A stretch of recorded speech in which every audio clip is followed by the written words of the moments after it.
Hi folks, we are Sophie and Philippe, two professional chefs and regenerative farmers. Currently we're setting up our second regenerative farm in central Portugal, where we grow food for our local community and share our knowledge both on the land and in the kitchen. On this channel we take you along on the farm's development and we show you how we grow, cook and preserve nutrient-dense, regeneratively grown, delicious food.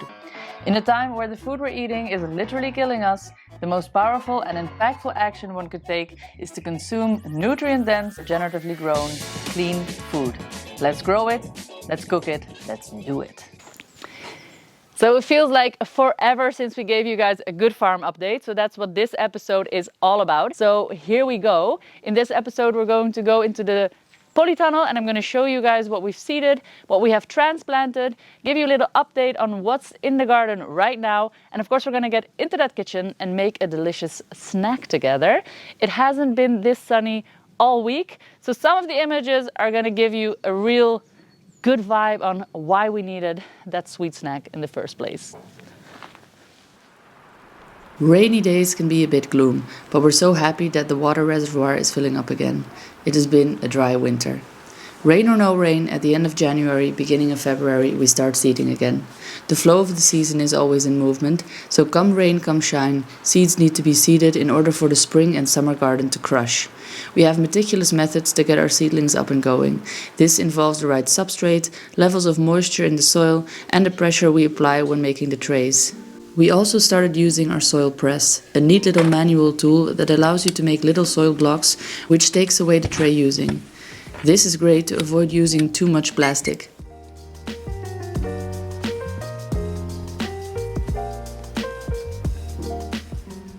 During this time last year, we did some experimenting with different methods of seeding and we became big lovers of mob seeding, so we started our leeks, peppers and aubergines in our raised beds this year as well. If you want to see our experiment from last year, check out this video on the top right side of the screen. It will take you on the journey we went through comparing tomato plants in trays and pots as opposed to our raised beds. Since Philippe started seeding the seedlings, they have become nice and strong. He seeded lettuce, rocket, fennel, beetroot, chard, leeks, different types of cabbages, kohlrabi, mustards, peppers and aubergines. The peppers and aubergines went in towards the end of January. All in all, the winter has been mild, with lows not going below 0 at night.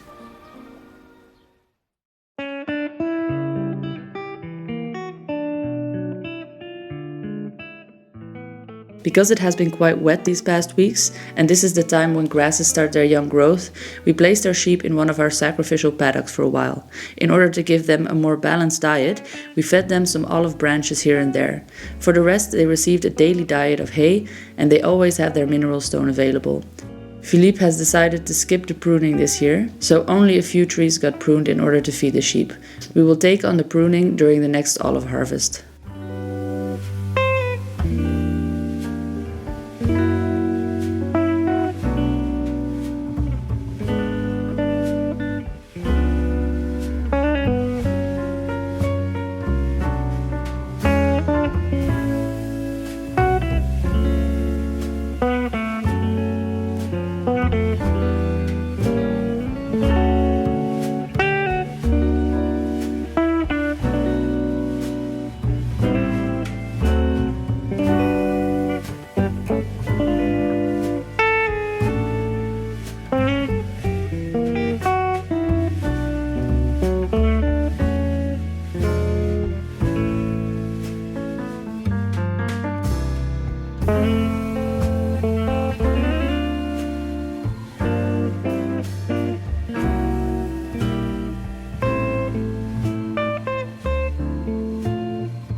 Luckily, not all days this month were as grim as the ones we just shared with you. We also had some beautiful sun-kissed days, where the bees came out to enjoy the blossoming mimosa. The sound of these buzzing pollinators always brings me great joy, plus a walk under this tree infuses you with the smell of sweet nectar. So sweet, so delicious. It reminds you of a big whiff of honey in the air.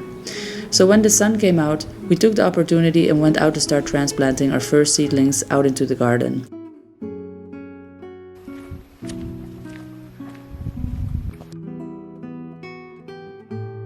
Let us show you how we prepare a bed for planting from start to finish.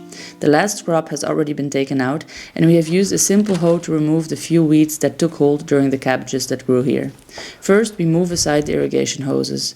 The first step is always the broad fork. This aerates the soil and makes it easier for the roots of the next crop to grow down deep.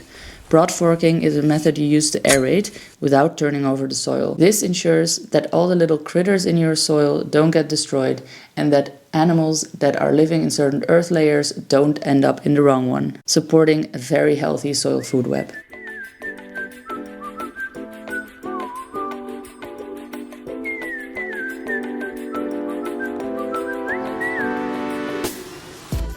Once that is done, you now smooth out the surface using a rake. This makes the bed nice and fine and helps you to make an even surface. Step number 3 is to add in any nutrients if that is what you're doing. This bed is still not very heavily composted, so we are adding a mixture of bone meal, blood meal, basalt rock and crushed shells. We sift this out as evenly as possible over the bed and then add on a layer of compost. This compost is bought from Zero and contains horse manure. We purchased a batch of this to supplement our own production. If it's any good, we don't know yet. This is the first time using it. We'll let you guys know. Philippe added 1 bag for our 10-meter bed and sprinkled it out finely and evenly.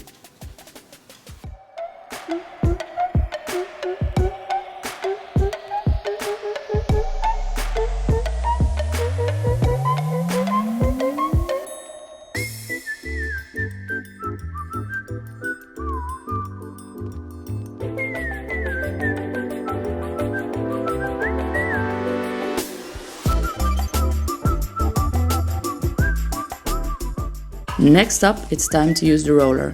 This tool can be weighed down with a stone to make it even more impactful, but it's basically just flattening out the bed more and also makes a fine grid. This makes it easy to respect planting distances without having to use any tools.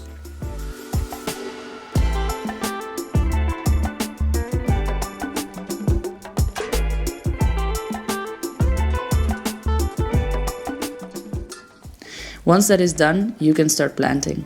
We filled the bed with spring onion, which, besides more salads, were the first things to be transplanted out in the garden this year.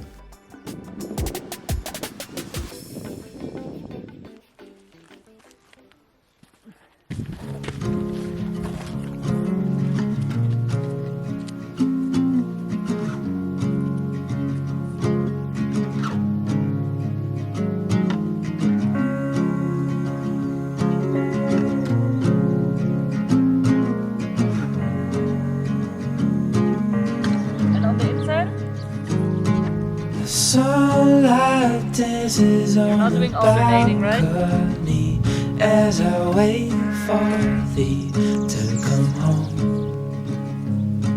I fumble my words, yeah, my mind's a mess when you're in that dress. Glad you're home. Will you stay with me and never leave? You walked into my life and I am glad you came, glad you came. When you're not around I've been broken, glad you came, glad you came.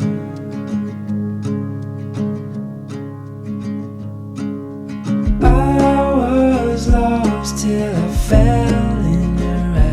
Had me wondering why I feel like home. I hold you close so you're by my side till the end of time. Before we go, will you stay with me and never leave?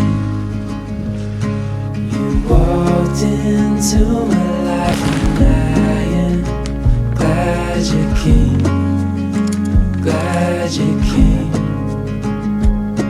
When you're not around I've been broken, glad you came, glad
Then it was time to make some cookies. Cookie time! We're gonna make some cookies today, oatmeal cookies to be exact. I'm gonna make a basic batch and then we're gonna split it in two and then we're going to flavor it with two different types of flavors. One being sesame and banana and the other one being quince and apple. Let's get to it. The ingredients I used were oats, coconut sugar, plain flour, butter, sesame paste, a banana, our homemade marmalade, and an apple. In total I made 30 cookies, 15 for each flavor. You start with a basic dough by measuring out 3 cups of oats, half a cup of flour, 1 cup of coconut sugar, and 1 cup of salted butter, or add normal butter and add some salt. Rub this together until it is crumbly. Once this is done, you now split the basic mixture into 2 bowls. You do not need any eggs for this recipe, you just need 1 wet ingredient. In the first mixture, I added 1/3 a cup of the sesame puree and 1 whole dark banana. Mix that up until it is well combined and set aside.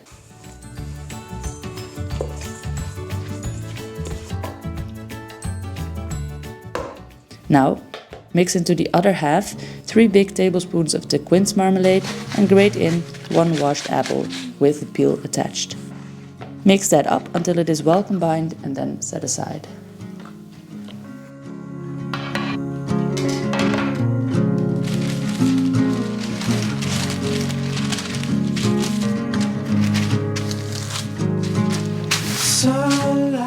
Time to shape the cookies.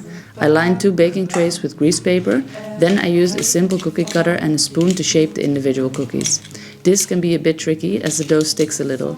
If you have the patience, you can place it in the fridge before to harden it up. I am not known for my patience, so I faffed about a little and got the job done. Then you place them in an oven for 10 minutes on 180 degrees or until the crust is golden. The apple cookies came out a little more moist as there is not much fat in that recipe. I love both of these combos very much, but you could mix it up by adding in some chocolate chips or raisins. Go ahead guys, go wild. Go bananas. Time to serve. Glad you came, glad you came.